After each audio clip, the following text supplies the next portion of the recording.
एक अपडेट समोर येतोय पावसाच्या अनुषंगाने। तांत्रिक कारणामुळे मोनोरेल पुन्हा एकदा विस्कळीत झाली आहे। वडाळा परिसरामध्ये मोनोरेल सेवा विस्कळीत झालेली आहे। मुंबईतील मोनोरेल सेवेला तांत्रिक बिघाडामुळे अडथळा निर्माण झाला आणि त्यामुळे काही ठिकाणी गाड्या थांबल्या असून प्रवाशांना अडचणींचा सामना करावा लागतोय। दुरुस्तीचं काम सुरू असून लवकरच सेवा पूर्ववत होईल अशी माहिती प्रशासनाने दिलेली आहे। प्रवाशांनी सहकार्य करण्याचं आवाहन करण्यात आलं। दृश्य आपण पाहतोय मुंबईच्या मोनोरेल सेवेची। खरं तर वडाळा परिसरामध्ये मोनोरेलची सेवा ही थांबलेली आहे। काही तांत्रिक कारणांमुळे मोनोरेल सेवा पुन्हा एकदा विस्कळीत झाली आहे। अगदी काही दिवसांपूर्वीचा विचार करायचा झाला तर मोनोरेल सेवा ठप्प झालेली होती। आतमध्ये असलेल्या प्रवाशांना गुदमरल्यासारखं होत होतं, त्यांना श्वास घेता येत नव्हता, अशी सगळी परिस्थिती निर्माण झालेली होती। मोठ्या प्रयत्नांनंतर या सगळ्या प्रवाशांना बाहेर काढण्यात आलं होतं आणि आता आज पुन्हा एकदा काही तांत्रिक कारणामुळे मोनोरेल सेवा विस्कळीत झालेली आहे। ही दृश्य आपण पाहतोय त्याच मोनोरेलच्या गाडीची, जी गाडी बंद पडलेली आहे, सेवा विस्कळीत झालेली आहे। ही सेवा पुन्हा एकदा पूर्ववत करावी यासाठी प्रयत्न सुरू आहेत, मात्र सध्या तरी ही सेवा विस्कळीत झालेली आहे आणि त्याच संदर्भातली दृश्य आपण पुढारी न्यूजच्या टीव्ही स्क्रीनवर पाहतोय। लाईव्ह दृश्य आहेत मुंबईच्या वडाळा परिसरातून।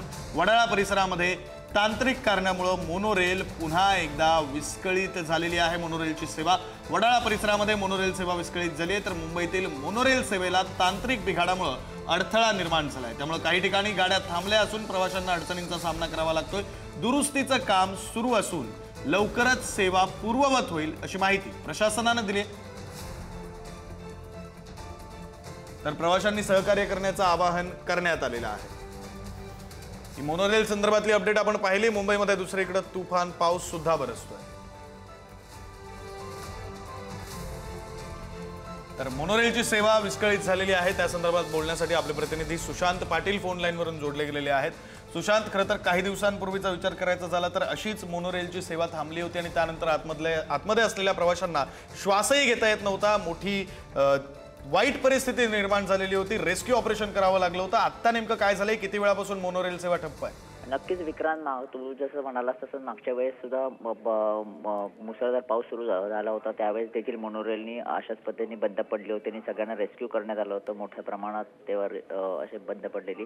आजही तसंच सकाळीच आठवड्याचा चाकरमान्यांसाठीचा पहिला दिवस सुरू होतोय आणि सोमवार असून आज जे काही प्रवास करत होते सकाळी, तर मोनोरेल जी चेंबूरच्या दिशेने जाणार होती ती तांत्रिक कारणामुळे काही वडाळ्याच्या इथे बंद पडलेली आहे। मात्र आता तिथे आपण दृश्यांमध्ये देखील पाहू शकतो की अग्निशमन दलाचे जवान तिथे आलेले आहेत रेस्क्यू करण्यासाठी। मात्र आता ती त्याच्यात किती नक्की प्रवासी होते अद्याप कळलेले नाही, मात्र तांत्रिक बिघाडामुळे ही बंद पडल्याचं लक्षात येत आहे।